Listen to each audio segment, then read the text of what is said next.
Uthatha umyalezo wakho namhlanje ukhuphe ebantwini bakho somandla ngam. In the name of Jesus, amen. Bantu balisa nje into encinane yokunikhulisa singelezweni.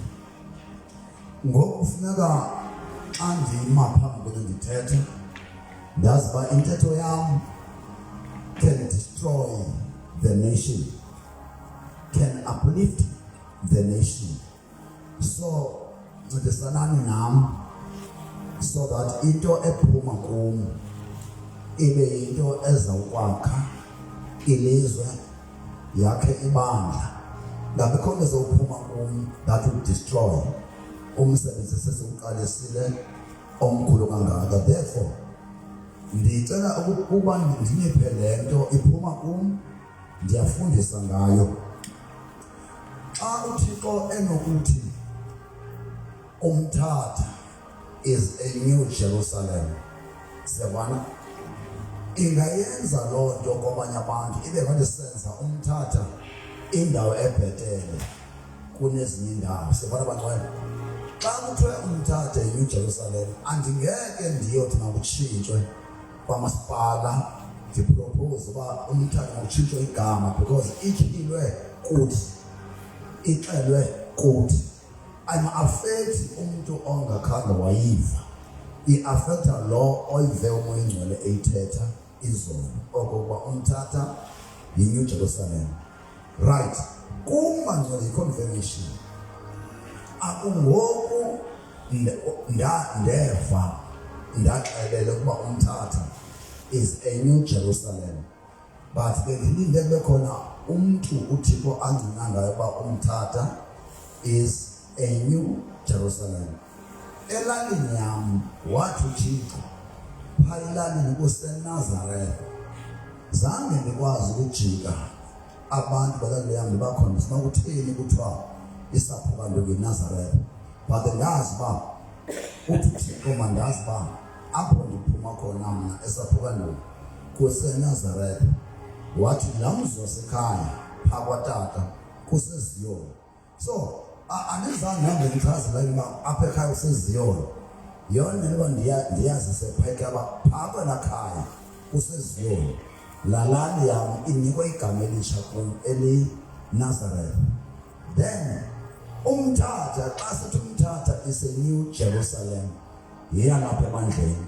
Asizuthi makuyotshintshwa Umtata ube yi-New Jerusalem, kodwa umanike nayibamba le nto athi uThixo Umtata is a New Jerusalem, niyithathe spiritually. eBhayibhelini siyazi bakhona abantu abangayilwa. Kukhona phaa kwizityhilelo phaa kuchapter 20:21 kanje kuthetha ngeJerusalem entsha. Okay, akuyiyo la Jerusalem intsha le Umtata, qha uThixo kukhona into eyisign engumfuziselo wento ngokuthi Umtata is a New Jerusalem. So ngicela sihambe ngalomhliba womthatha ekuthiwa yi-New Jerusalem. Then incwadi kaNehemiya, uNehemiya uva iindaba ezimbi zivela eYerusalem athandaze.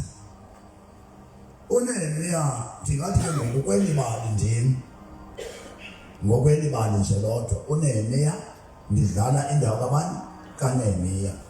Ndiva iindaba ezimbi zivela eYerusalem athandaze, khangathini enzenye into. Uyawathini ngothandaze. Isihloko sethu sithi inculcating the culture of prayer, ne? Inculcating the culture of prayer. Then kubantu abazi umthandazo bayabuza uba umfundisi uMadikiza akade athethe ngomthandazo uloke ejikeleza kuthena ngasifundise le spiritual warfare. No, but when the culture of prayer is not spiritual warfare prayer only. Ngoku uThixo ufuna sizule ekwazini more ngomthandazo. Then namhlanje usithathela from the Bible isample yalento yenzekayo. Oba masazi ba lento yenzekayo ngokwasebhayibhelini sidlala la Nehemiya. Ngoku sifana abantu abadlali beqonga whereby umlinganiswa ngubani ngoNehemiya. Then ngolento siyenzayo masithathe sibhesa kule ncwadi kaNehemiya senze njengoba kwenziwe. Uba senze ngolhlobo kuNehemiya sizoyiwina ke le fight sikuyo. Masifunde ke imali kaNehemiya unyaka kaHagaliya kwathi ngenyanga enguKislevu ngomnyaka wama-20 yakubona ukuba ndiseshusheni komkhulu kwafika uHanani omnye wabazona bam enamadoda avela kwaYuda. Yababuza iindaba zamaYuda amasalela asindileyo ekuthinjweni naseYerusalem. Bathi kum amaqongqolo asele ekuthinjweni kwaYuda asebubini obukhulu nasebungcikivweni nodonga lweYerusalem luqhekekile namasango ayo atshe ngomlilo. Kwathi ndakuva lamazwi ndahlala phansi ndalila ndenza isijwili iintsuku ndazila ukudla ndathandaza phambi koThixo wamazulu. Ndathi amakho Yehova Thixo wamazulu, Thixo omkhulu oyikekayo, abagcinelayo umnqophiso nenceba abamthandayo abayigcina imithetho yakho.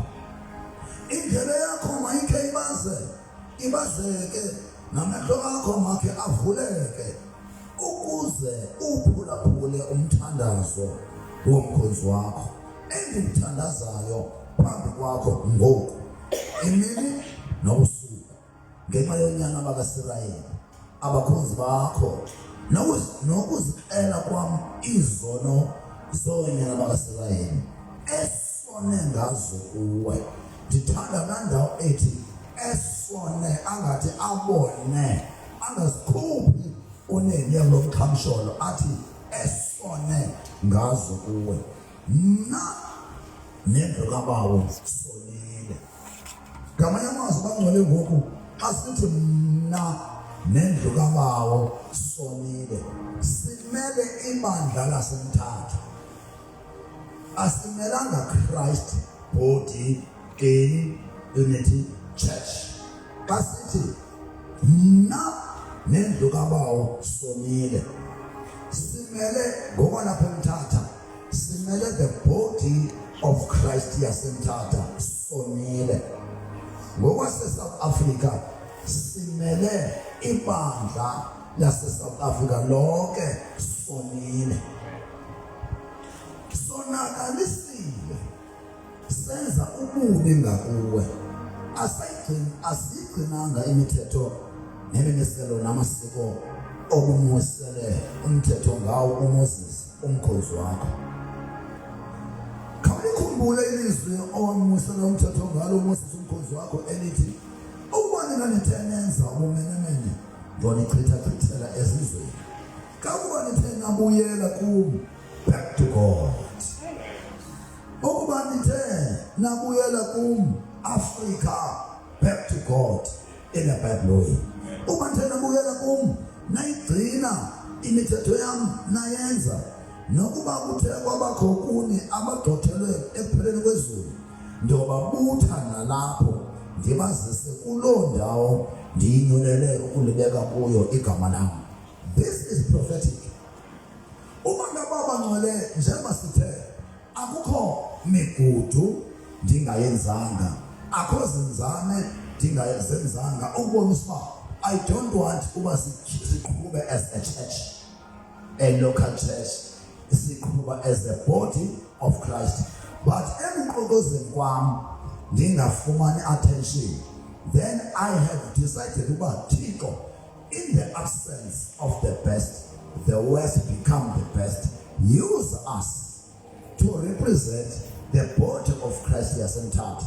Whatever that we do, ungasijonge as ibandla le-Christ body, usijonge as the body of Christ of umthatha.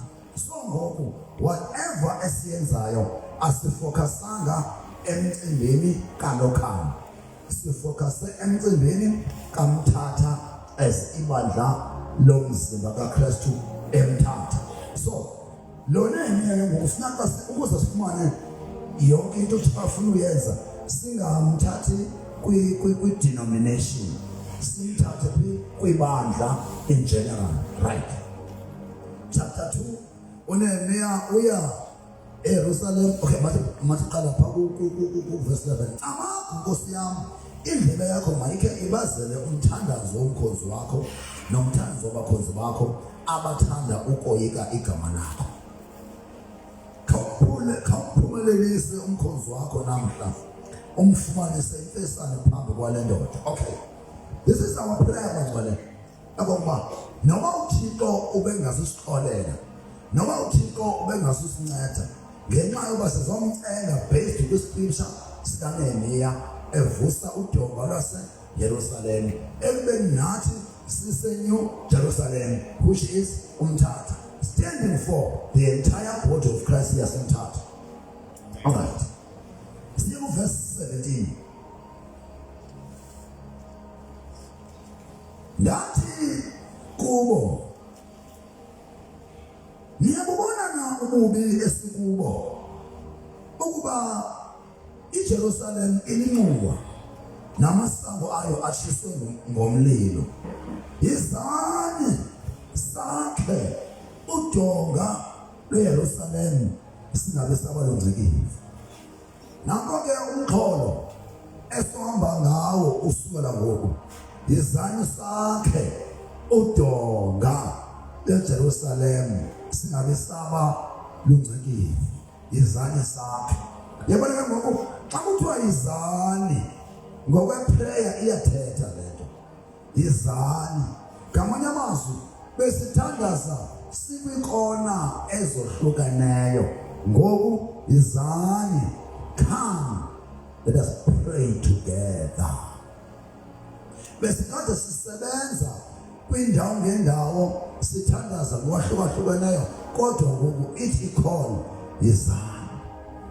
Oh sani siyabe siye Yesuweni siyobonga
Yizani sonke abazalwane indonga zaJerusalem singabe sabalongcekile. Verse 18.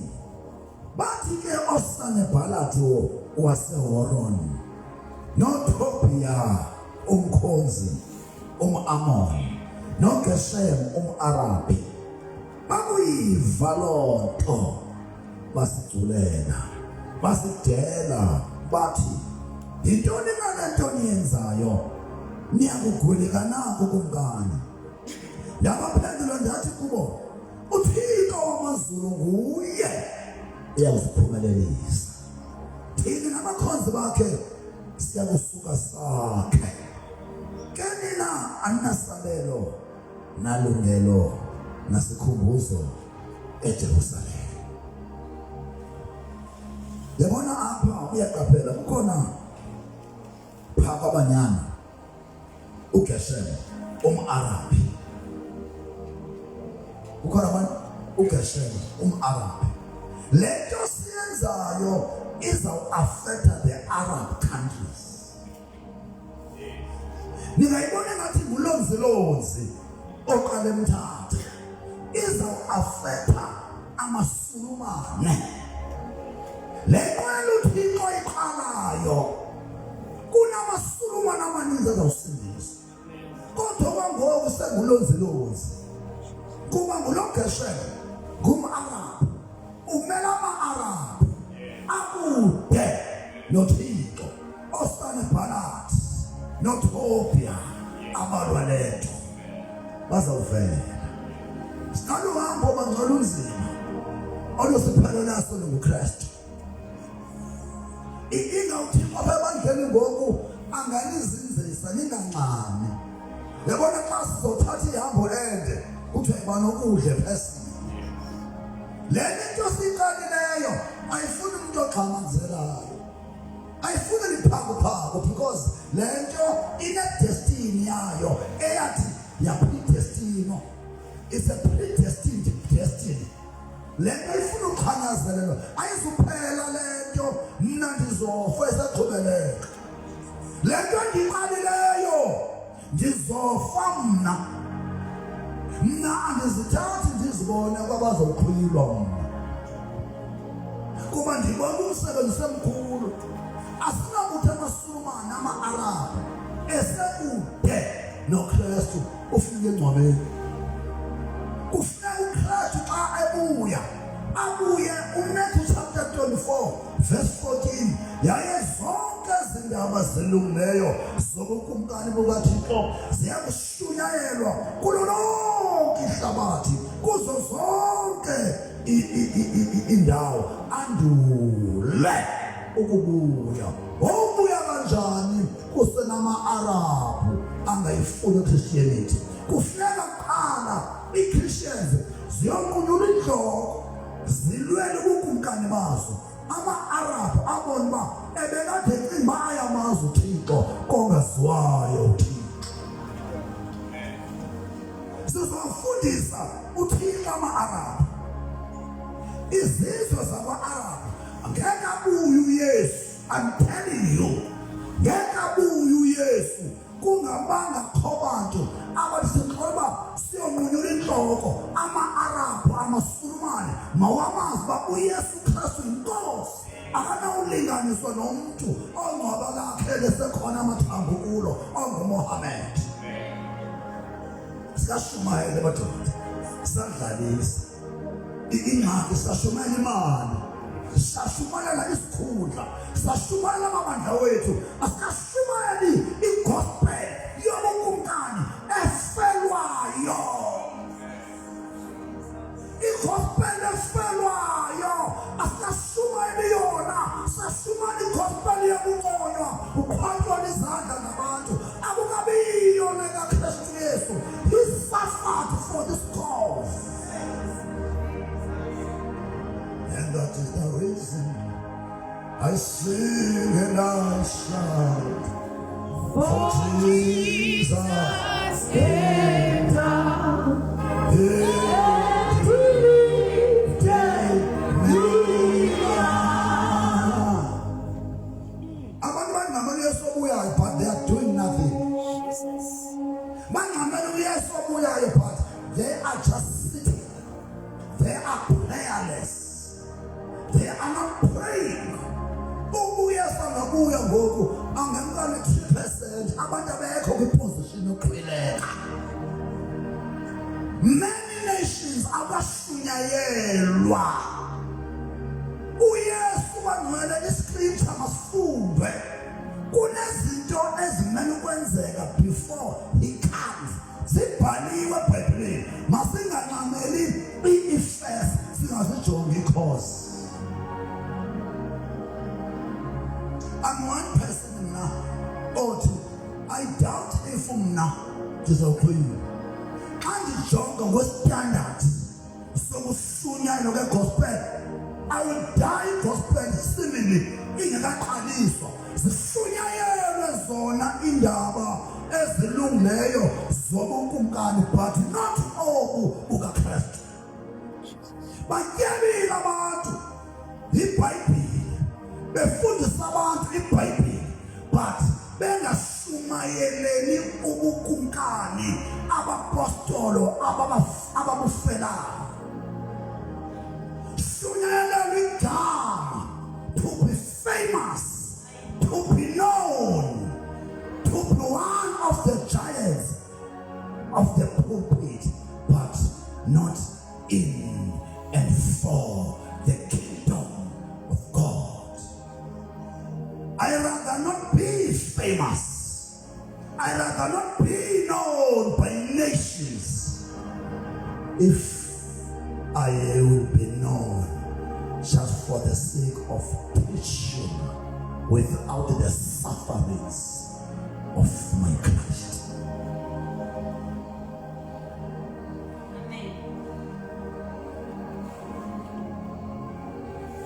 Andilogwala abangcwele, ndithetha le nto ndifuna iviwe oba kunendoda ethi ukuba uTata uMandela they were prepared to die for ilizwe.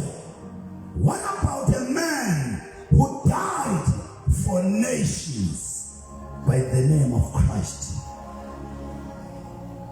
Singobani thina uba indoda ebengasindiswanga uTata uMandela angalala esiqithini iminyaka elwela abantu engengabo bakhe angabafelanga, kuthi ofela abantu ebengasilandela yena soyiswe kukwenza umsebenzi omncinane nje. May his soul rest in peace to Dr. Rolihlahla Nelson Mandela. He fought for a good cause. What about us?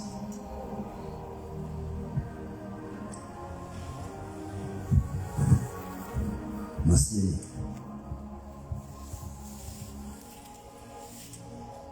Chapter 4, verses. Verse 1a. Kwathi akuva isihloko uNehemiya ulumkela inkcaso yabakwaSamari. Le nto ndishumayela bangcwele iyaxhaswa. Baninzi abantu abaxhasa le nto ndishumayelayo. Ayiqaleki mosba xa uqala ukwakha uxhaswe. noNehemiya ulumkela inkcaso eyabakwaSamari. Into endiyithandayo abakwaSamari sebebonakala abaxhasa lo mbono womzimba kaKristu. Khona abantu abawufeyikayo ngoku. What I know bangcwele, uma ngabe message is not built in you, ipower yokuyishumayela awuzuba nayo. I-message, ipower ye-message is when the message is built in you. Ever since I started preaching the gospel, I've been preaching unity of the body of Christ because it's built in me. I don't have any other message except uniting the body of Christ. Kwathi akuva usanibhala athi ukuba siyalwakha udonga, wasuka wavutha umsindo wakhe waqumba kunene wawangciliva amayuda. Wathetha phambi kwabazwana bakhe nempi yakwaSamari wathi, enza ntoni na la mayuda antshwenyileyo, ozinqabisa na, obingela na, ogqiba namhla na, owavusa na amatye kwezimfumba zothuli etshile nje. Ke uTobiya umAmoni engakuye wathi, nalento ayakhayo kungathi kunyuke impungutye le iluqheleza udonga lwayo lwamatye. Sebeqalisile benyevule, sebeqalisile abanyevule, bayasinyevulela kusukela sisaqala ukwakha. Sekukhona abasingevulelayo sisaqala ukwakha uDonga. Ayiqali ngathi oThobia noSanballat belixesha wakhona phansi sawuphusha. Sizophusha kuba senza umsebenzi ophuma kuthi senza icebo likaThixo. Ngoku bangcwele ndicela ungake uzilibazise ngokujonga uba ubani wenza ntoni, owesitene esiteneni, owedaka edakeni, owethofolo kwithofolo, owebhare ebharini, onyusa idaka. Xa konyusa udaka lupha phezulu angabone ewisela ngosezantsi. Ningaxabani, ningalwi kulo msebenzi. Xa isebenza sonyuka kuwisitena akafiki ngabom kuyasetyenzwa unyamezele wena uthi shu ungasuki endimeni. Siqalile ukwakha yebangcwele, siqalile ukwakha kuyakhiwa. Bonani uba kwakhiwa literal, la kuyakhiwa ngapha iyathetha kwamoya. Abatata bokhalabhrethi nkolankala abalali. They always unite, strategize. Therefore laa nto abayenza ngapha yostrategize it nathi silibandla. Let us establish the status of strategizing right now. Let us start strategizing right now. Let us strategize. Lo msebenzi awuzwenziwa nje ngokufona ukhongo. Lo msebenzi ufuna strategy because silwa nochaba olungafuni kakhulu. We must strategize. Asibona usikhobele shithi uhlelo kwenza.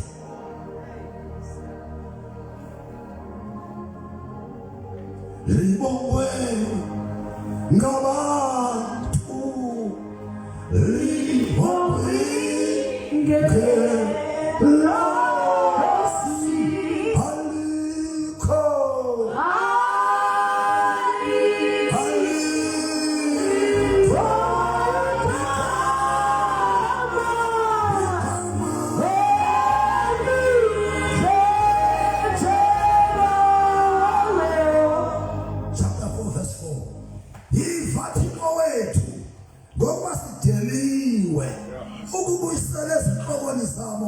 ukungciliva kwabo umanikele ephangweni elizweni labathinjwa. Yebantwana ngimthandaza lesenzayo. Apha ngifundi lezwi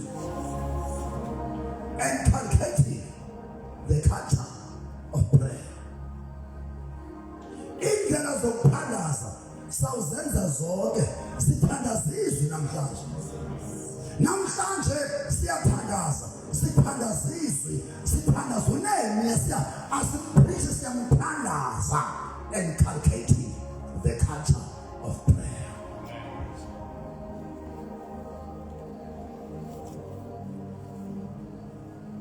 Musa ukubuselela ubugwenxa babo.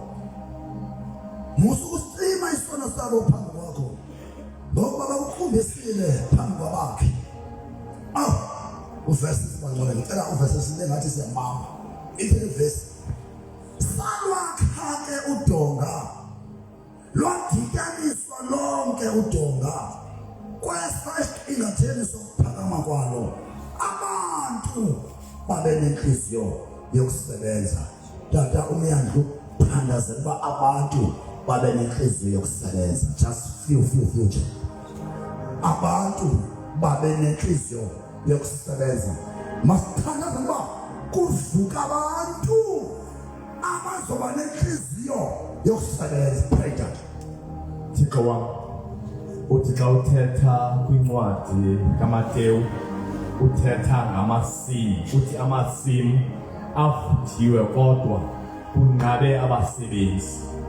Wathi xa uthetha nabafundi bakho wathi thandazani kwinkosi, thandazani kwinkosi yaso isivuno khona ukuze kuvuswe abasebenzi. Bawo Thixo kulona umsebenzi awuyindawo bengekho abasebenzi. abasebenzi abekho Thixo ungabadonsanga.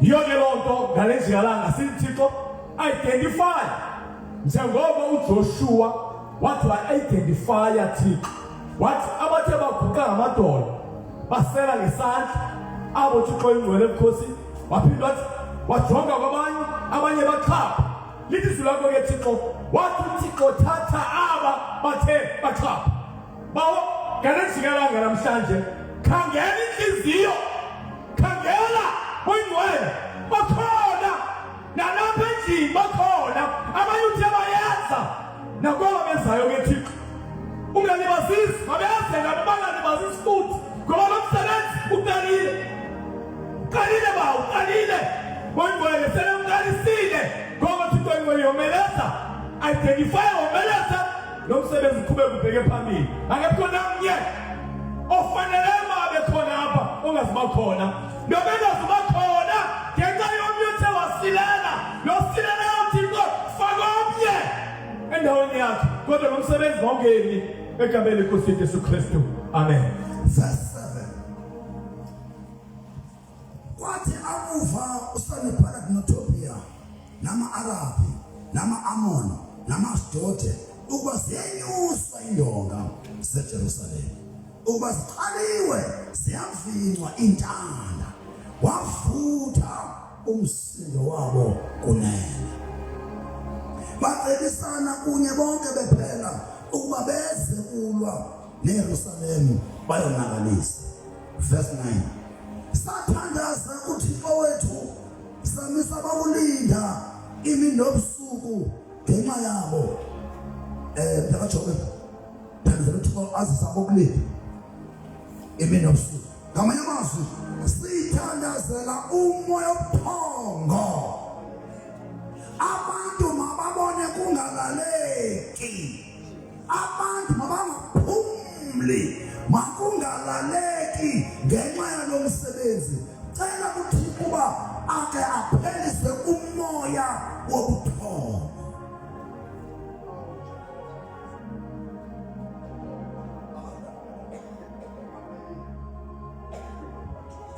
Lasegazini likaKristu Yesu awuThixo wethu awumsindisi awuJehova Thixo namandla siyathandaza Nkosi yamakhosi Thixo wethu othandekayo sithandazela Nkosi abantu bakho Thixo wethu othandekayo bami Nkosi 24 hours Thixo namandla onke Nkosi ukuze Nkosi umsebenzi wakho uphakame Nkosi ume ngenyawo Thixo othandekayo siyalela Nkosi imimoya ekhutshiweyo Nkosi emkhathini ukuze Nkosi abantu bakho balale Thixo namandla bangawenzi umsebenzi Nkosi yamakhosi siyathandaza Thixo wethu othandekayo siyathandaza Jehova simise gephini mighty God ngegama lika Yesu waseNazaretha Thixo namandla onke izwi lakho Nkosi linguwe izwi lakho Nkosi linamandla Thixo wethu ngale siyathandaza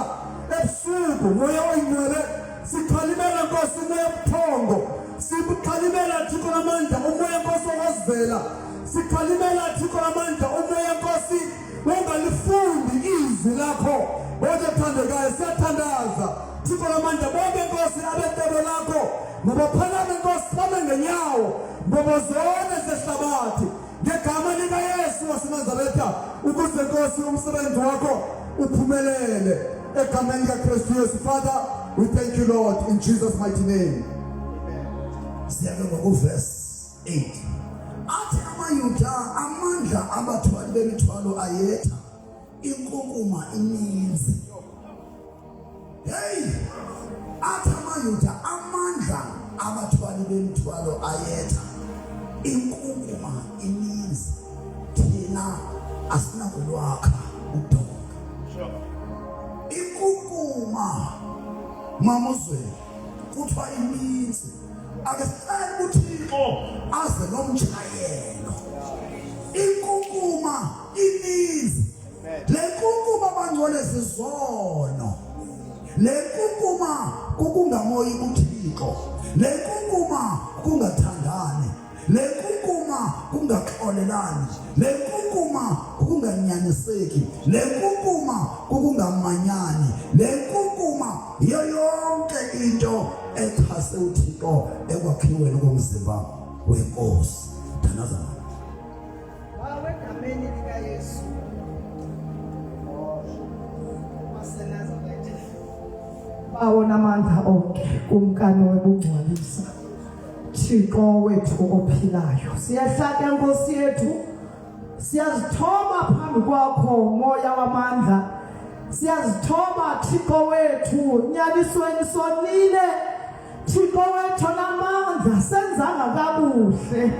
Thixo wethu olunge kangaka besisenza singaqondi. Thixo wethu olungileyo sizoma phambi kwakho nasebusuku. Thixo wethu onenceba siyehla. Bawona amandla onke siyaguquka. Silibandla lakho siyaguquka.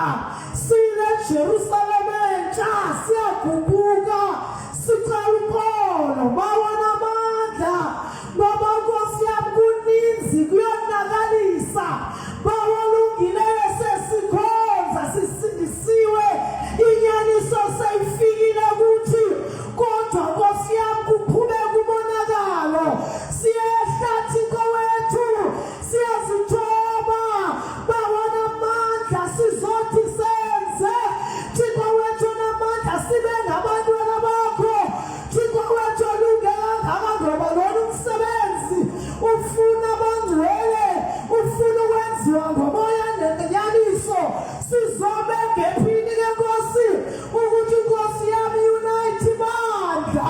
Thixo wethu namandla ukuthi lwesidingayo kumoya wonkolo, kumoya wothando, kumoya wenyaniso.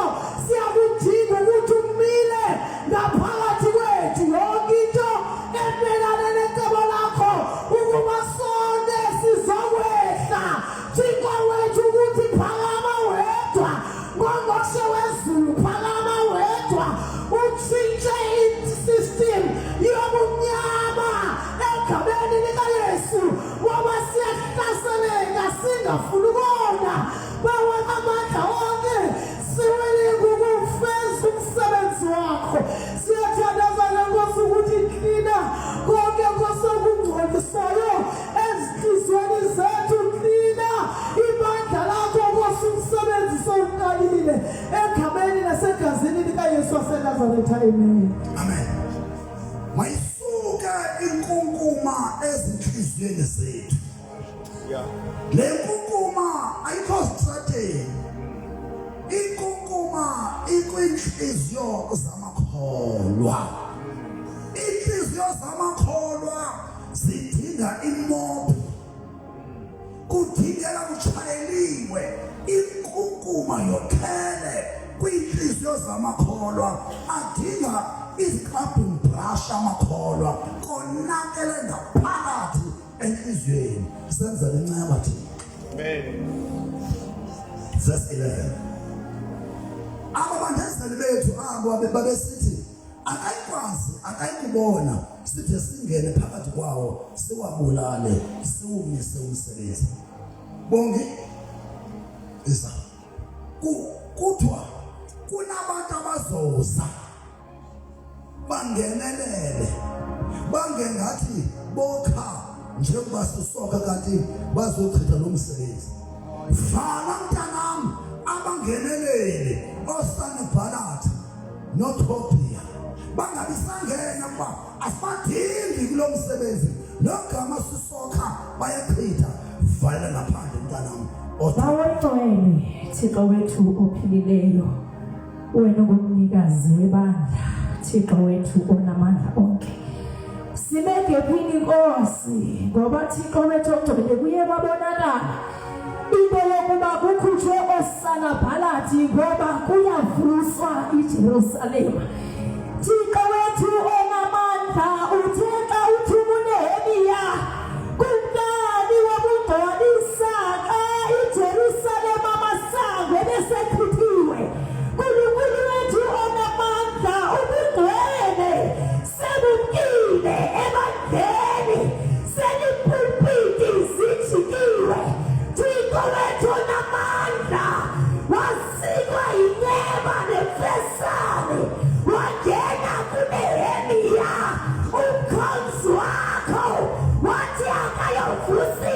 Jerusalem kanti kukhona Sanballat kukhona Tobia kodwa sema emasangweni Sanballat Tobia ngegama likaYesu siyabakhupha abanasabelo uJehova wezila khona isacrifice wathi uNkulunkulu wethu namandla abanasabelo ababalwanga kodwa umsebenzi kuzochitha uNkulunkulu wethu ongcwele sifocus singafike ngenxa yoSanballat sinike focus siyakudoka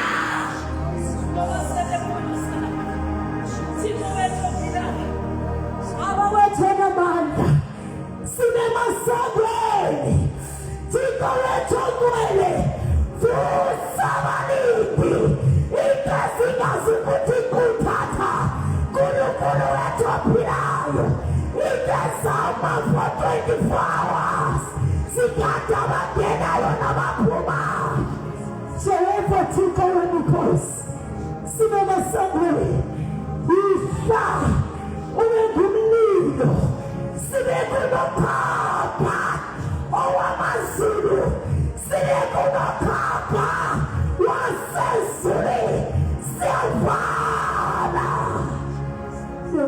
Jesus. Thank you. Nane masangweni akhe ngokubulela na semakhosini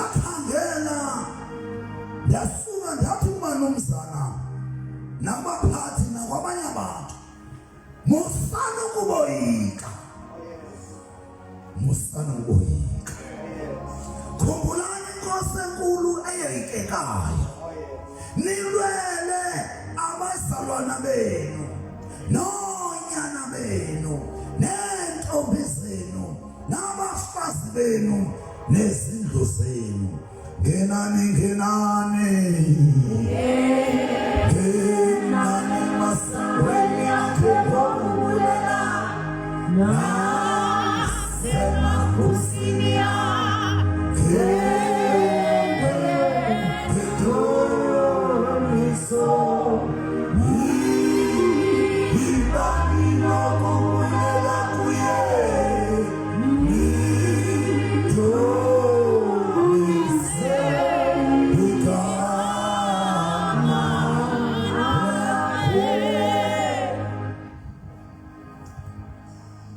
Verse 15.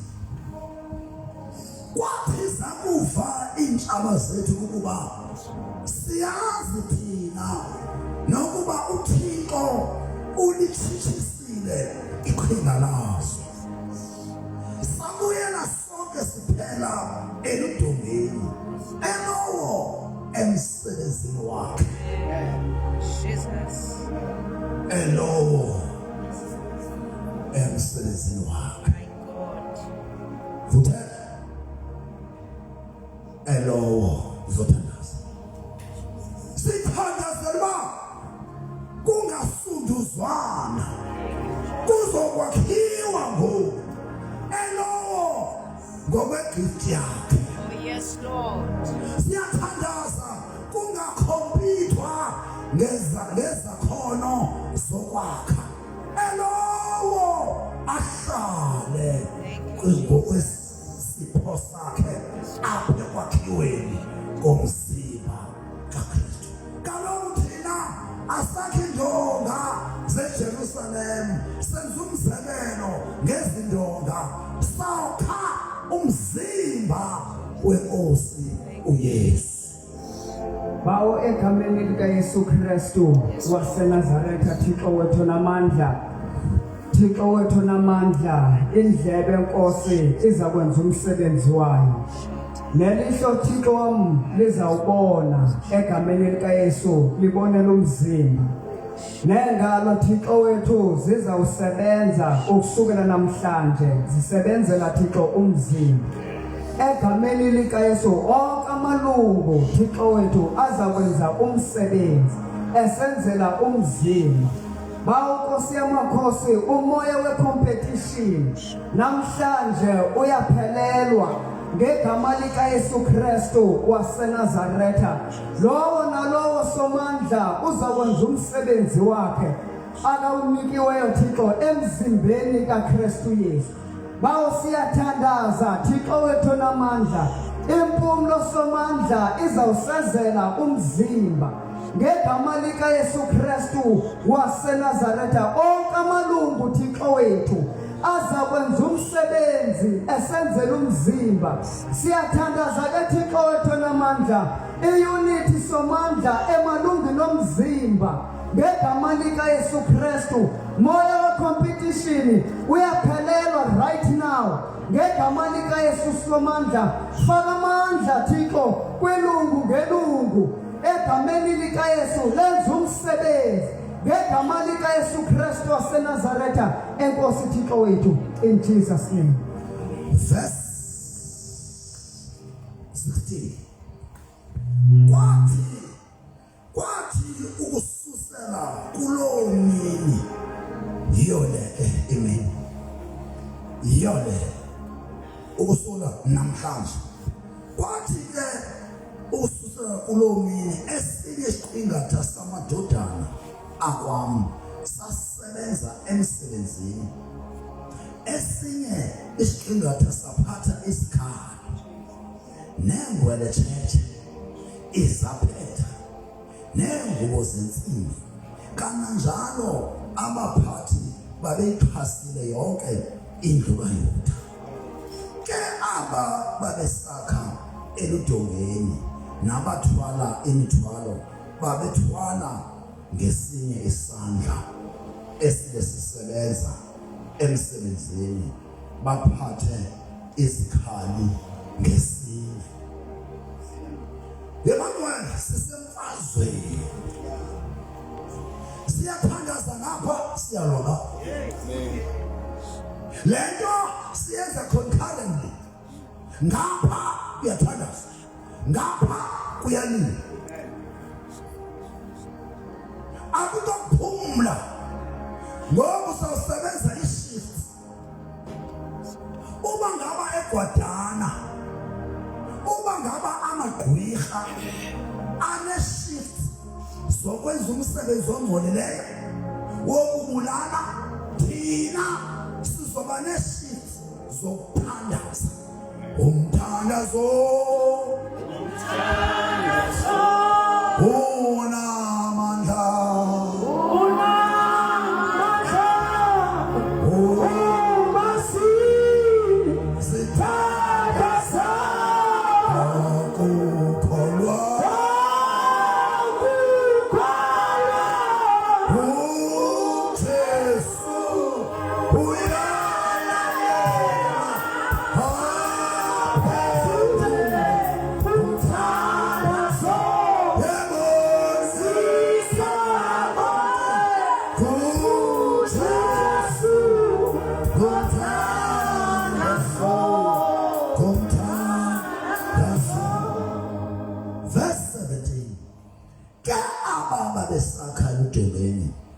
nabathwala imithwalo babethwala ngesinye isandla esisisebenza emsebenzini baphathe izikhali ngesinye zothandaza thande thandazela ba akasibe ngamaphatha siphathe mata kwelikalu yalwa kapha siyathandaza kapha siyaphusha Emmanuel le ntshumayelo yintshumayelo yomthandazo inculcating the culture of prayer thandaza so isixhobo makhota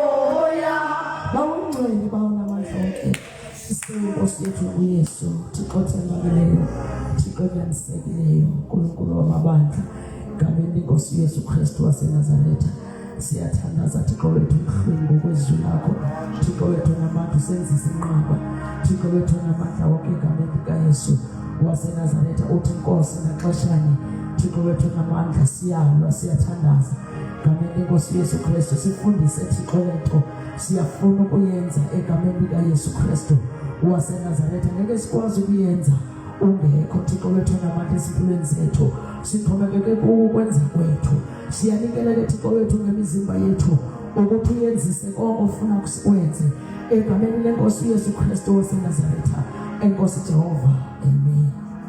Verse 18 nabakhi babesakha benxibe elowo ihlele lakhe esinqeni sakhe ovuthela isigodlo kube secaleni lawo. Isekhona zaviewers abakhi babesakha benxibe elowo ihlele lakhe esinqeni sakhe ovuthela isigodlo kube secaleni lawo.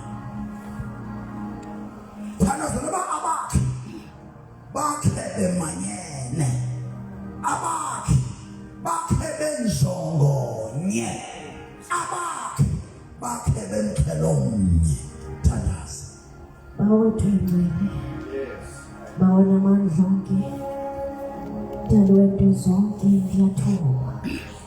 ndiyathoba Thixo phambi kwakho ukuzumisa abantu Thixo abazosebenza bemanyene ngegama likaYesu Kristu waseNazaretha vusa Thixo abazohlala Thixo besebenza benhliziyonye ngegama likaYesu Kristu waseNazaretha.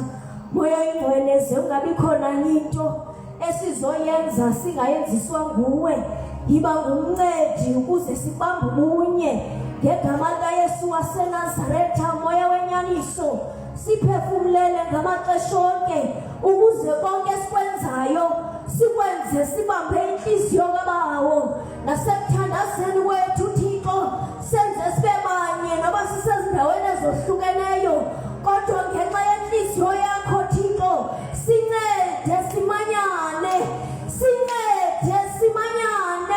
ngegama likaYesu.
Holy Spirit, take over in Jesus' name. Verse 19 Telupola Lewis.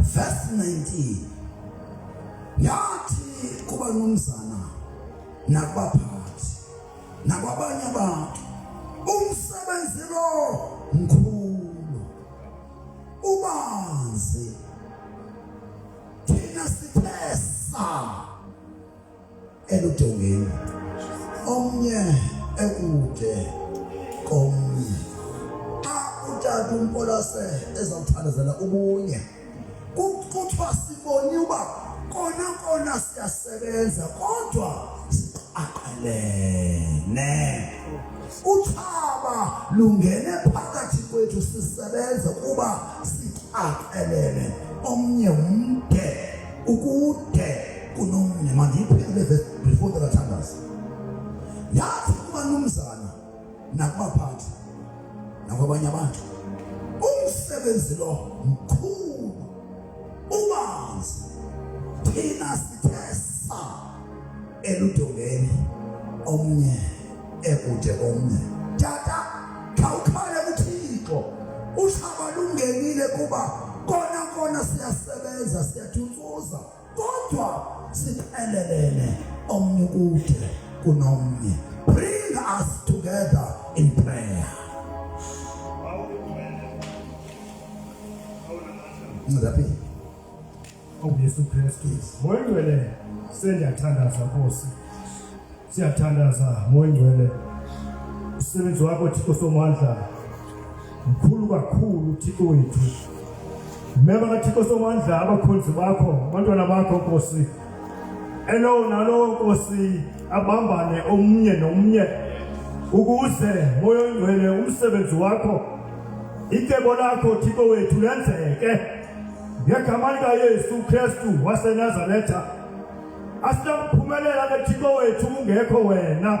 Simebona njengoThixo Nkosi yamakhosi okungabube khona Thixo wethu ekumanyaneni abantwana bakho Thixo wethu khona ukuze umsebenzi wakho Thixo somandla uqhubekeke.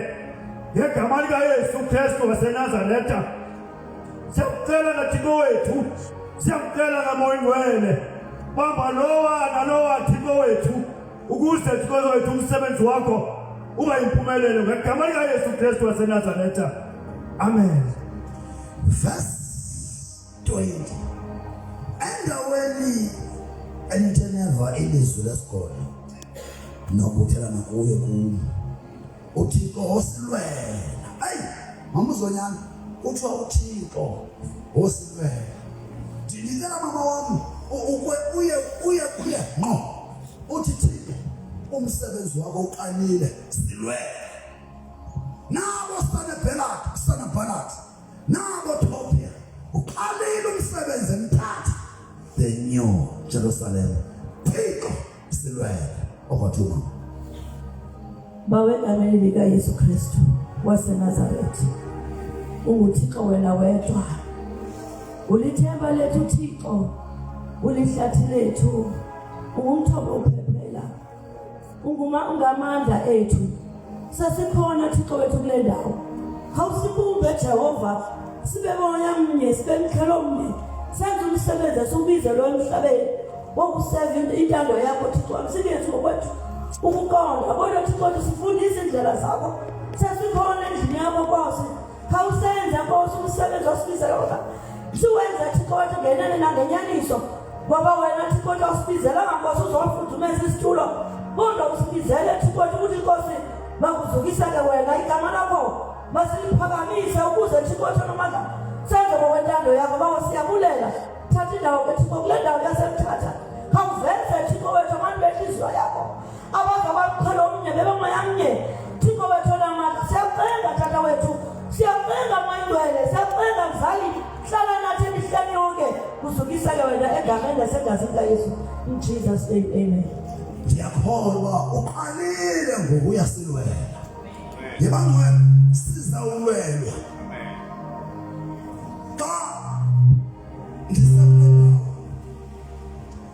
Ndikhumula bangcwele ngo-2020 uThixo esinika isiscripture endifuna sikhuphe naso sisifake kule ndawo kaNehemiya. The book of 2 Chronicles chapter 32 verses 7 and 8. Such was the scripture. It was October or September 2020. The book of 2 Chronicles chapter 32. 2 Chronicles chapter 32. Ndifuna bangolento yoba uThixo uzosilwela singayithathi kancinci. Kunomkhosi okhutshwe nguThixo. Kudala lo mkhosi ukhona kabe singawutilize. Ngoku asinokwakha lo mkhosi singaqala sawu-activate ukuze intshaba ezilwa lo msebenzi singabusalwa nathi silwe lo mkhosi wasekhaya. Sawu-activate ngezwi lomkhosi. Chapter 32, 2 Chronicles chapter 32 verses 7 and verse 8. Yomelelani nikhaliphe musangoyika musana ukhiphuka umlilo ngokumkani wase-Asiriya. Ukumkani wase-Asiriya umele u-Antichrist okhokhela iSouth Africa. Ukumkani wase-Asiriya uthetha u-Antichrist esikhokhelwe ngaye kwi-government of South Africa. Yomelelani nikhaliphe. Musana ukoyika, musana ukukhiphuka umlilo ngokumkani wase-Asiriya. Na ingqokolo yonke anayo. Uma niyeva uma ngaba anilazi iBhayibheli, animazi uThixo, ningathi nithi kuyagwetshwa ngoku. Akukagwetshwa. Lento yenzeke eMzantsi inqubo. Akukabi ngumgwebo. Akuyo nesign last days. Umuntu othi ezi zinto ezenzeke eMzantsi zi-signs the last days akayazi iBhayibheli. Is-signs the last days azenzeki continentally, azenzeki regionally, azenzeki through a district, azenzeki locally. Is-signs the last days zenzeka globally. Ingenzeka into not globally. That is not a sign of the end times. It's a judgment of God to that particular section yabantu engenzeka kuhle. That's judgment. Lento yenzeka eMzantsi Afrika ayinakwanto yokwenza ne-signs zokubuya kukaYesu Kristu besothuka nje abantu. I-judgment kaThixo over uMzantsi Afrika ongenzeka kuhle ekunqoneni uThixo. Angabaningi abantu abhutha iBhayibheli. Bathi hayi kwakutshiwo uba nge-last days kuzoba nje. Kutheni eSwaziland ingenzeki? Ayisukwenzeka eMzantsi into ye-last days ingenzeka apha eSwaziland. Izokwenzeka all over the world. That's a sign of end time prophecies. That's how you distinguish. Nesibetho. Ungathi isibetho uthi isi-signs. Ungalungisi. Uzongalungisi ubetho. Kuba yazi. All right. Ithi musana ukukhiphuka umlilo ngokumkani wase-Asiriya na ingqokolo yonke anayo ngokuba baninzi abangakuthi phezu kwabangakuye. Ebangcwele lento i-prophetic ndithe kuni ngoSeptember ka-2022, on the 1st of September 2022, uThixo drew the line. Uthixo wadrawa iline eSouth Africa nge-1st kaSeptember ekuseni wathi uThixo, Isaiah 26 verse 20, hambani bantwana bami, ngenani ezingozini, nivale umnyango, nizimele okomzuzwana de kudlule ubhavumo lwami. Abantu bathi ba siphumile engozini. Uzuphume uzoyibeka ikwepha. Sisengozini. Bazawukhala pha ngaphandle. Sithi people are suffering outside there. Sawukhoma ngefestile wedini. Looking at people peeping, peeping ukhoba. Sisawukhoma man sokhumkhani. People are suffering outside there because bazikhuphe bona engozini. Othesele elapha kule nqwelo ka-Afrika back to God. Kuba nenqwelo ka-Afrika back to God. uThixo uyondozile. Suphuma kule nqwelo. Suphuma kulomkhombe kaNoah. Ngaphandle they are suffering. Outside lomkhombe kaNoah bayalila. Sizobona sikhoba kuba basibalumkisile sathi yokhani indonga seJerusalem sathi ngenani emkhombeni imvula seyizakuna. It's only 7 days left. We're just warning them. There are no more days. Ngoku sisempini siyaduma eMzantsi Afrika. Hlala engozini ungaphumi de uYehova gqibe uphafumo lwakhe eSouth Africa. It is the reason I sing and I shout for Jesus. Jesus came down and he lifted me up. The message Kanoa, it was Power 2019 that uthethiko umahluko phakathi kwale nqanawa phakathi kwalomkhombe endikuwo nokaNoah okaNoah wavalwa akabikho umuntu ungenayo wathi uThixo lona umkhombe nothokoza ngafestile zendimvulele umahluko phakathi kwalento endiyenzayo nekaNoah uThixo wavala kuNoah akabusangena family kodwa kulo umkhombe noba sale umuntu ebona uba indishile uba uthilisa ngiyayimisa kuba ongabona bonke bangasindiswa ongayena bonke abantu bangasinda kulonogube bayeza bangcwele bayeza mabafike sesiright masilungisane ngaphakathi kuzinyaphalala yabantu kuba imvula kaNoah bazoyiqaphela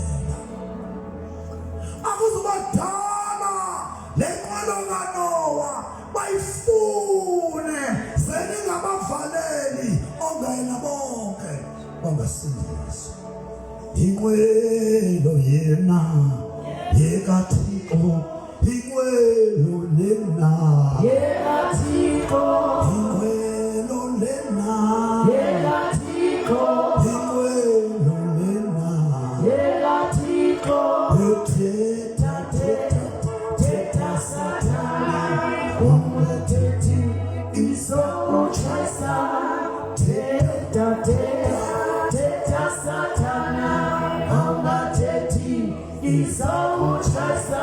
hey siyashayisa thiba ngoba suka endleleni zawugila suka endleleni wakhilwa phumile lenqwelo phumile ngoku omaphambi kwayo izomgqiba sasingaphakathi kwayo wethiza sasingaphakathi kolo yatsamaya kiri kolo ye yatsamaya kolo yatsamaya kolo ye lisukile mthatha lisukile mthatha lizawubanjwa zizizwe lisukile ibhola esenta walibamba amadiliza walinika uJobe wathatha uJobe walinika uDiba walibamba uDiba walinika uKhanyayo lisukile emakhini ibhola belingeke likhatywe manje lingasuka ngesenta umthatha isesenta belingeke ibhola lidlalwe lingaqala ngemthatha the center of the game the New Jerusalem tivamandla boyalesi tivamandla tivunga nakwamazulu athi yiyo okelo lwayo yila gospel eyohlukanisa umuntu nesono ezowathintwa yebanotsholani niyakobesekathoni mhlawumbe nazi nqashemoza can I tell you, do you remember ndithi kuni after elections zika-2024 ndathi kuni eSouth Africa kunento entsha eqalileyo ndathi inika nje uqale igovernment within a government ithi lonto kumaqabane kwi-politicians kukhona abantu abayibona ba hey soyele akuseyiyo but bekudingeka indoda ezawuma ithi forward ever, backward never. Baninzi abantu abapolitikayo abathi sesihleli uba asazi basawuhlangula nobani, kodwa akuseyiyo government within a government, which means abo bantu ngabale new order, this new syllabus, this new thing, this new government, the divine government of South Africa that fears the Lord. Ngabo bantu lokufana likhona apha phakathi libaqhubile. There's a government within a government. See every kingdom, there's a kingdom within a kingdom. Bangcwele kuza ukhotyela uba eSouth Africa bekungalwima bandla njengoba sihlaselana singabazalwana, njengoba kuhlaselwana zi-politicians. No, eSouth Africa there's a war between the kingdom of darkness and the kingdom of light. Yonke lento niyibonayo yokulwa kwamabandla, okulwa eParliamente, ekugqibeleni sonke kwawuvuleka amehlo tyhini. It was not per se about the church. It was not per se about the Christians. It was not per se about the politics and the government. It was a fight between the kingdom of darkness and the kingdom of light. Therefore, in South Africa, iqalile a kingdom of light, because South Africa in the kingdom of darkness. Then there is a kingdom within a kingdom. See a church, ibandla lisalele alikayiboni lento esiyenzayo. Maninzi amabandla eSouth Africa akakashumayeli umzimba, asashumayelela wona, asashumayela iincawe zabo, iministry zabo. Then thina silekaweke engumzimba amongst denominations. Therefore, zizawuphelelwa i-denominations because kuvuswa umzimba kaKristu Yesu. A church within a church, a government within a government, the kingdom within a kingdom. This is what is happening in South Africa, in the realm of the spirit. But thina bakwamoya sesiyabona ilizwe lethu uThixo elihlangula, uThixo elikhulula kulo moya kaMchasi Kristu osiqabanisayo silibandla, osiqabanisayo siburhulumente. Nokuba meva ndiwanyathela lapho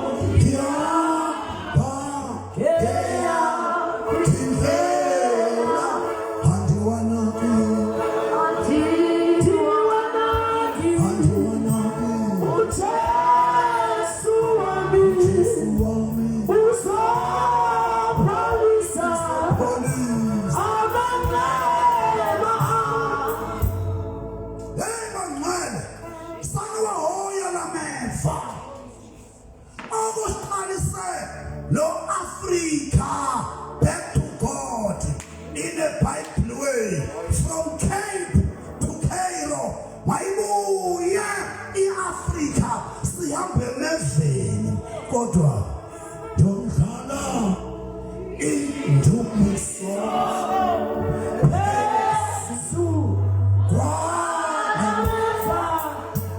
ukuze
uba ndiyawenzisisa icekwa losala nayo.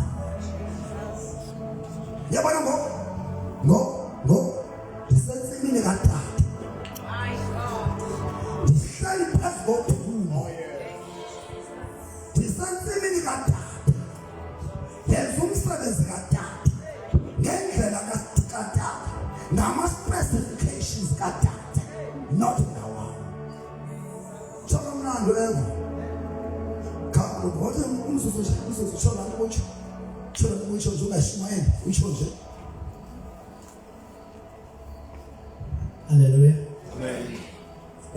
Wazalwane bengithi kutata ngosiza apha.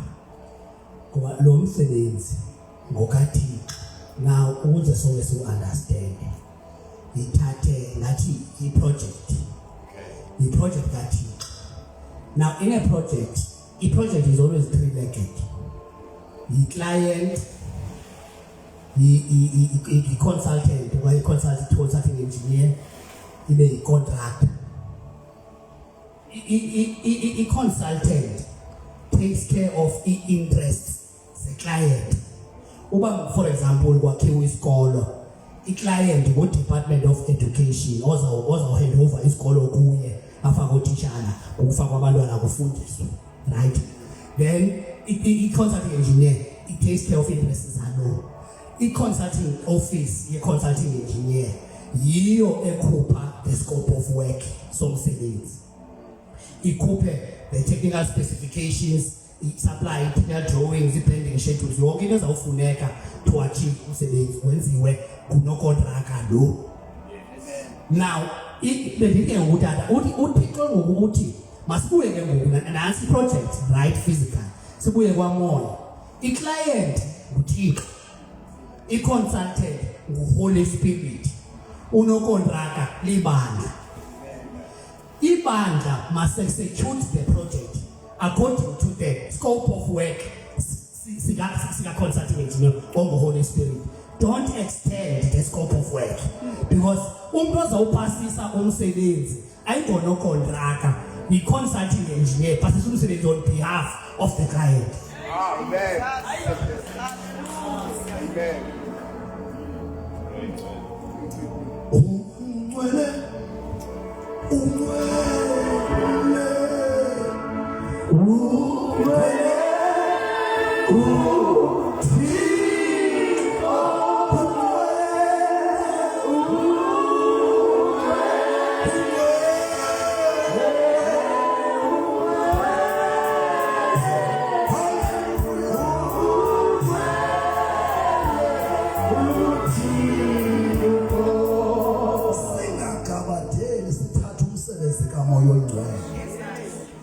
Specifications akumoya oyingcwele. I-client lo muntu esimokhelayo uthini. I-client ngulomuntu flat lo muntu ongunobangela okuba kude kuthiwe kwakhiwe. I-constructing engineer ngumoya oyingcwele. Thina siyasapha singonokontraka siyasapha singomadakeni ibandla. Umsebenzi xa ugqitywe kwenziwe i-handover after inspection. The consulting engineer iye site izokwenza inspection lo then xa igqibile umsebenzi hand over umsebenzi to the client.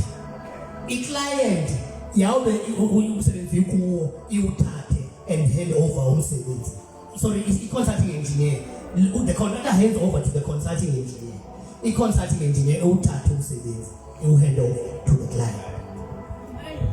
Kakade u-Alpha kumele aphinde abe ngu-Omega. Amen. Hey, makufunde webandla ngoba ngophethe into ze-land quality survey lapha sizithatha ze-pensionizer zenze sense. Hayi kumnandi kwanemandla nifundileyo. Hayi ngale neloya ngabe ifuna uzale ezawaloya. Hayi masibahambe. All right, so bendifunde nje usekhulu chapter 32 ngabangcile ndaba masomelele yomelani nikhaliphe musanukoyika usanuqhibuka umbilini ngokukana seAsyria nengqokolo yakhe yonke anayo lendithi lengqokolo nivayo eSouth Africa ayo yethu amen siva masingazifaki kule ngqokolo let us only pray wethu umsebenzi nale ngqokolo yonke nayo ngokuba baninzi abangakuthi phezu kwabangakuye lendesathi bangcwele ndawo asazi thina ngo-2022 xa wathi Thixo uyehla what does God mean xa sithi I am descending ndiyehla akwehli yena wehlisa iingelosi zokulwa zizolwela ibandla but ezingelosi bezingazulwa sizibona zilwa nemikhosi yobukumkani bobumnyama kurhulumente kunemfazwe eqhubekayo between the angels of the kingdom of darkness elawula urhulumente ne-angels of light ezilwela ibandla but uza koyiswa umkhosi kaSathane nizobona kanjani xa sekuliwa physically politically it's gonna be a sign of woyisiwe umkhosi okulabani nothixo. And one, take this for me. This battle is over and not against us, for us. Amen. Amen. Amen. Now what am I going to do? This battle is over. We are the winners. They are the losers. Amen. Bangafana basichase njengoku ningaboyiki. Musanuboyika. The game is over. We are the winners. Amen. They are the losers. Like a soldier in the army. I am the winner.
It cannot be compared with our conquering army.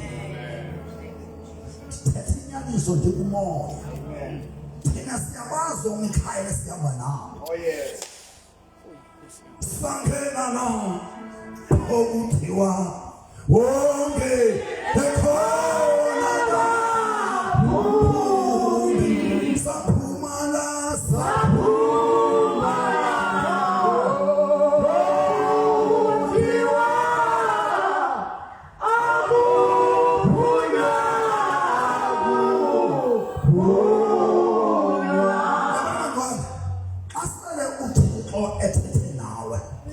You don't become a coward. Oh yes. Ingabi ngathi nje mndoda kuwe akakushiyi without his guardian angels. Xa uThixo ekuthuma ukunika ingelosi. Amen. Ngamanye amazwi bangcwele noba niziboni akukho apho singena khona sodwa without these guardian angels, angels of war, our ministering angels. But noma sizibone kodwa sikhona. Yona into ufuna ngoku silungise iCharacter zethu. Ziyanqunguphala ingelosi xa singenzi kakuhle. Siva kamnandi ingelosi. The more we pray, it is as if we energize our angels of war. Siva kamnandi xa sithandaza i-warfare prayers. Siva kamnandi sithi abasibalulayo kuthi kade bayibona uba sisemfazweni nabo basemfazweni. And awusokoli xa ukhona ingelosi. Yebangcwele, let us utilize exesha. Emveni kokuba iSouth Africa ikhulekile zizawugoduka emva komsebenzi ningazisebenzisanga ezam ziyandaza. Yabo ndigeza kanje nje ndiyazi uba unofana bakuthi ndihambe ndoda bafana ya namo andigeza ndibona umatshini ndihamba nomkhosi umatshini ngantoni bafana umthathe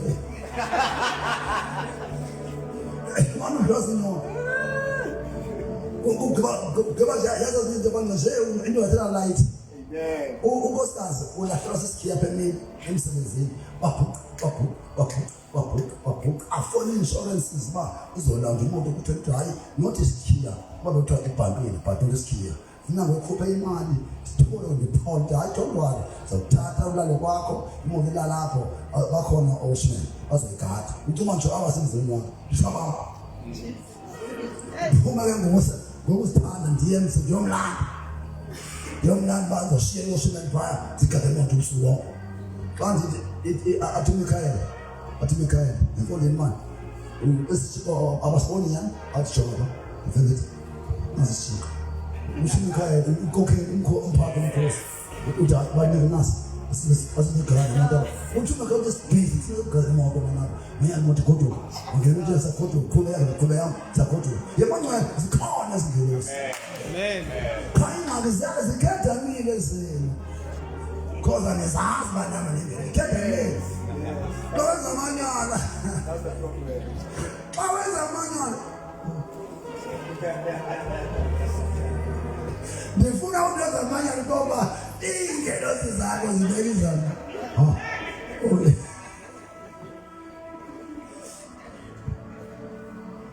Uthi ngasivana. Okunayo ingalo yenyama.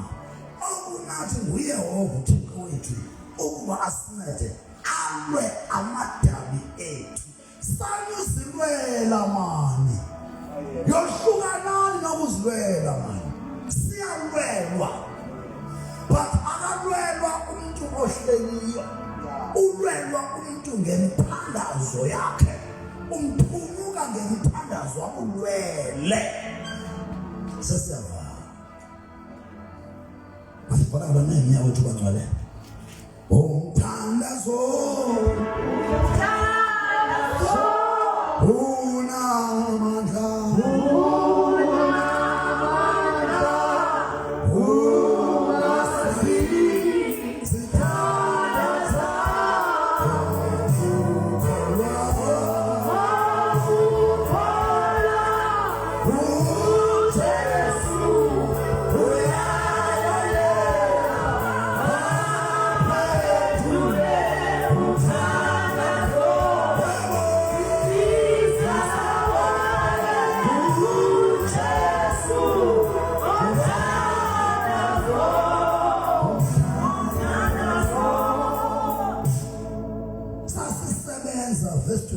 Nehemiah chapter 4 verse 21. Sasisebenza emsebenzini iziqingatha sawo siphethe isikhali. Siqalela ekuphumeni kwesifingo sizise ekuveleni kwenkwenkwezi. Yemadoda insimbi esithathu ayephuti. Yayi kuyasebenza isetyenzwa at 3 o'clock. Kwi-hours zonke ndiyambona u-12 because u-12 ba-awe abantu abaninzi ngo-12. Abanye abakalandi because babhizi basebenza bayafunda. Kodwa 3 o'clock inani kuthi abozeli sibaqalekaqaleni bake bazamana nam kubantu balalanga for 2 days. Kulesithathu bathi uyaxoxa ndabakwathi at 3 o'clock ndihleli ndincama ndinangenyanga esiqoseni ngoba ngithazikane ngekulale umini uba ngangetomoshini ngosebenzi mina ndiyalala hamba kama yazi enye into ezenziwe ithi yamhlanje nje nasibantwana if I move ngithatha le garage bengicinga nemoto yazi abantu beziwoko yabogqitha let's ndiqale ngo-10 bangcona ngixoka ndikhayisa for 2 days consecutively. Then the time is from 10 o'clock up to 4 o'clock in the morning. And God, and then means that God knows. 10 o'clock before 10, 11, 12, 1, 2, 3, 4. You always been in that better 4:30, 6.5 hours. Nalapho ndangentoni. Ndiyekiswe zintoni bantakwethu. Ndisafuna ukuhamba kusahambeka. Emini ngizohamba mna njengoba kuthiwa babesebenza ebusuku emini besithi emini njengoba umsebenzi kabawo ndingena imizi yenu ndiye esikolweni baqale mnalo ebusuku. Uba ngaba umuntu uyakwazi ukuyenza loo nto why you ilapha emncameni uyancane ubuthongo xa ufuna ukuthandaza. And le nto ifana ejini. Ijini is only a matter of a week.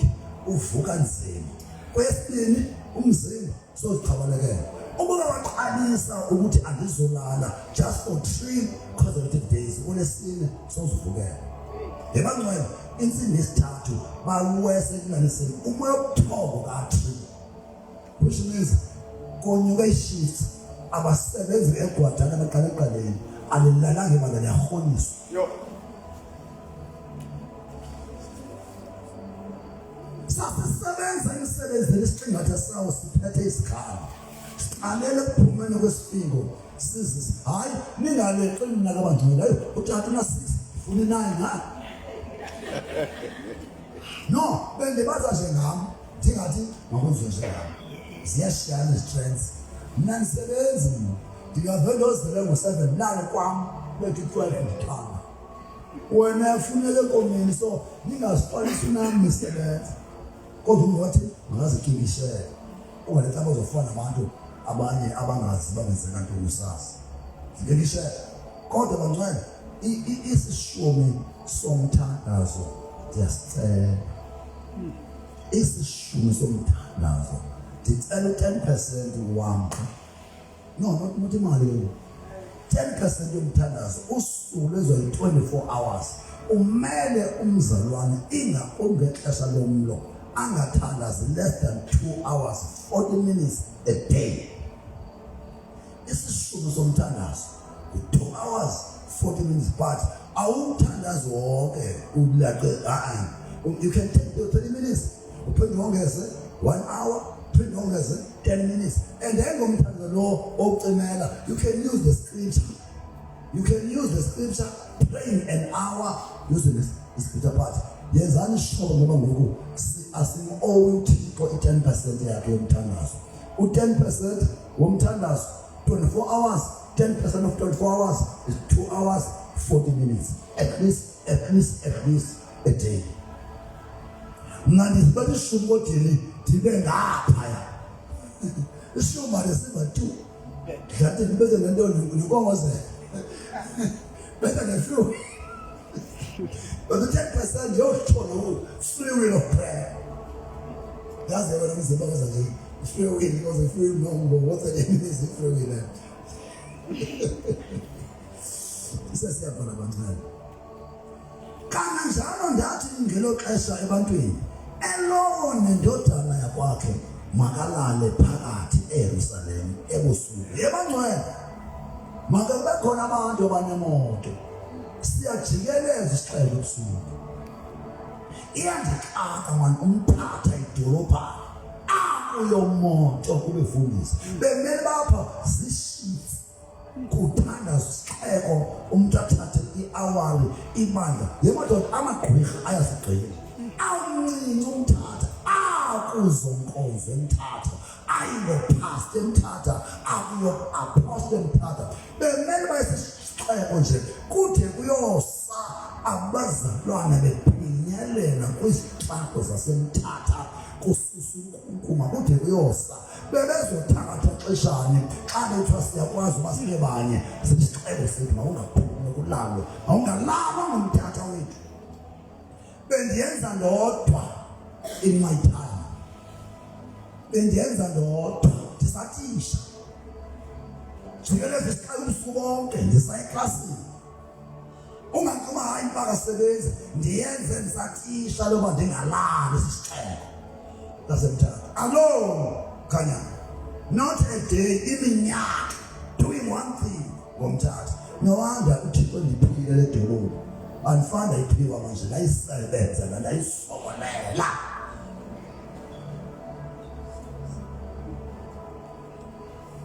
yabona ngo ngiphile lasemthatha hayi yami lasemthatha diba yami ndenza ntoni lasemthatha ndathakatha kanjani ngokuthandaza ngo-1990 ngo-2007 wawunenani lasemthatha 2007 naphazana ndandingalala lasemthatha ndinomzana wendinika imoto ebusuku siyoqhenya lasemthatha ebusuku sihambe idolobha emabhulu sihambe ilokishi siyolala ekuseni claiming Rustenburg in 2007 but ngoku ndikumanga uthi thatha Rustenburg idolophu iclaima uwedwa ixesha elide akuphe uthixo iRustenburg bayaxoka bacuma ndiyothuka ngoku ndayiqala ngophendula eKariya ndafika eKariya uno-Assemblies of God Faith Mission African Gospel abazana enkomponi bengazani babasindisiwe ndiyabeka intente baphuma abazalwana bandixhasa entekeni yam ngaphandle kwehostel kwagola wathi ndiyashiya abazalwane bavuza nathi ke ngoku ndiyagoduka ndiyesteni cape nanomsebenzi yebo antransplant kudala ndayowenza umzila kaKristu akho namhlanje sasiyava ngalukanyana sasiyava elona yakhe yakwakhe makalale phakathi eJerusalem ebusuku ukuze babe nabalindi kuthi ebusuku emini babe se akuphumlwa emini imiphefumulo ebusuku imfazwe emthandazweni ebusuku siya emthandazweni emini imiphefumulo vuselela velela fangela emini triple V ebusuku warfare prayer emini triple V velela fangela vuselela ebusuku prayer asiphaka ndiyoqalisa ngoku mna njengoba ucumba nje ndishumana nje iMyPen ndiyoyenza ngoku ndiyoyenza yebangcwele ngoku izithixo sizinikiwe sinikwe ntoni elona lo makasivulele nezo kungalali sizinikiwe yebangcwele uzophakatha wena ngoku akaphakatheki umuntu othandazayo xa bebhizi bethandaza bethakatha yebangcwele the reason why uthakatheka bakufumana xa ulele andithi kungalalwa nje at all because kuyafuneka irest khona nje bangcwele kodwa musani bangabantu bobuthongo mna andithakatheki uba ndiyathandaza ndithi ngokugqibela suthandaza ungenathando umthandazo womuntu onothando umthandazo womuntu oxolelayo umthandazo womuntu forgetful and forgiving lo mthandazo uyangqoka uthini umthandazo mawubhalanse suthandaza ungaxoleli musukuthandaza ungaxoleli umthandazo wakho awuzubhapha iphiko lokuqala ekuthandazeni ngumphando olunoxolo ubese uthandaza ke ngoku yebangcwele ndizawufaka into entsha kwelibandla ndifuna umuntu angawuzisa umnikelo apha enomuntu angamxolelanga yabona ilizwi zolifunda Sunday before umnikelo andifuni kwamuntu apha ozothena umuntu angavani naye azofaka imali apha ay kunentshomono yamangcwele esinganifumone noyesiyasela simpela ithi uthe umisa iqhathi uworshipper kanti anti always uthi beva kanjani into emnandi evayo kanti imali aqala then you worship then uzasikhoza kakuhle yana kulomuntu omoyishaya uthi ayithu sizosivalisa sikhoba basiqhubeka sikhoza yabona babona uthola umnganda abathandi vele uthi qolo akasashona kodwa imali yamqala haleluya yabona sizobonaba man yediba kuzobonwakiwe ngoku sisemzimbeni sisenkonzeni yokuhlabelela nawe sisenkonzeni yokuhlabelela nawe sisenkonzeni yokuthandaza nawe sisenkonzeni yokuthandaza nawe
siyabulela moyingcwele uthethile ngoNehemiya sonke indonga zeJerusalem umzimba kaKristu Yesu omanyeneyo Thixo luqalile emphatha Thixo siphakamisa ubunye umzimba kaYesu awumanyane Thixo umzimba kaYesu siyawuthandazela elizweni lonke lase-South Africa kwi-South Africa thetha ukumanyana komzimba kaKristu Yesu ayiphume lento i-Afrika imanyane i-Afrika ngamandla omthandazo Africa unite. Africa unite. South Africa unite. South Africa unite. Africa unite. Africa back to God. Africa unite. Africa back to God. South Africa unite. South Africa back to God. Thank you, Jesus. Lomzimba wakhe siyayidala lento siyayisilisha ngegazi likaYesu iqalile Thixo ayizumiswa muntu le nqwelo iphuma kuwe iqhutywa nguwe ishisa amagiya nguYesu ikhupha amandla kaMoya Oyingcwele le nqwelo Thixo le nqwelo ivuswa nguwe nje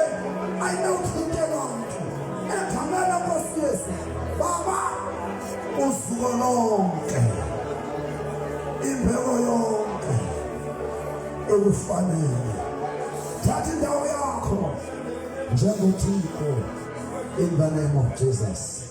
Asithwale izandla kwangcwele uThixo